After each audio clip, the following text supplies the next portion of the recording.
بسم اللہ الرحمن الرحیم۔ اللہ کے بابرکت نام سے شروع جو تمام جہانوں کا رب ہے۔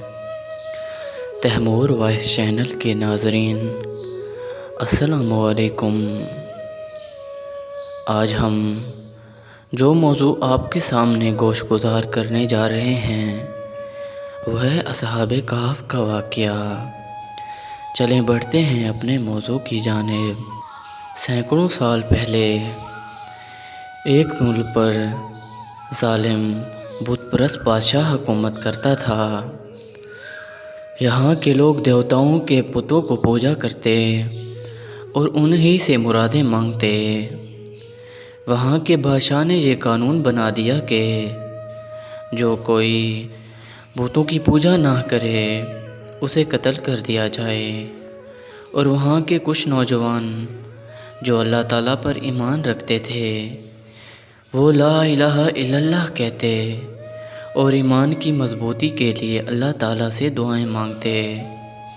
اللہ تعالیٰ نے ان کی دعائیں سن لیں اور ان کے دلوں کو حوصلہ دے کر مضبوط کر دیا۔ جب بادشاہ کو اس اعلان کی خبر ملی تو اس نے ان نوجوانوں کو بلا کر دھمکی دی کہ بت پرست ہو جاؤ ورنہ قتل کر دیے جاؤ گے۔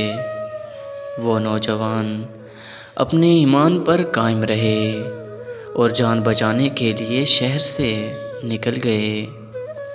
ان کا کتا بھی ان کے ساتھ چل پڑا۔ وہ ایک غار میں جا کر چھپ گئے اور اللہ تعالیٰ نے ان کی دعائیں قبول کر لیں۔ جب وہ سونے کے لیے لیٹے تو اللہ تعالیٰ کا ایک معجزہ شروع ہوا۔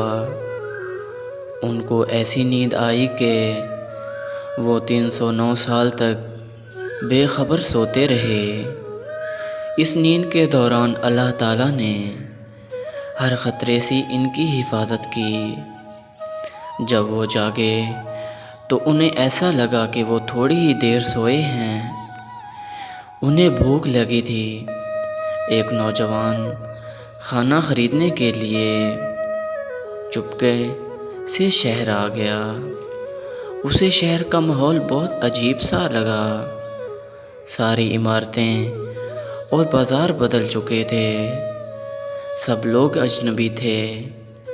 اس کی سمجھ میں یہ نہیں آ رہا تھا کہ اچانک یہ کیا ماجرا ہو گیا۔ اس نے کھانا لیا اور دکاندار کو اپنا سکہ دیا۔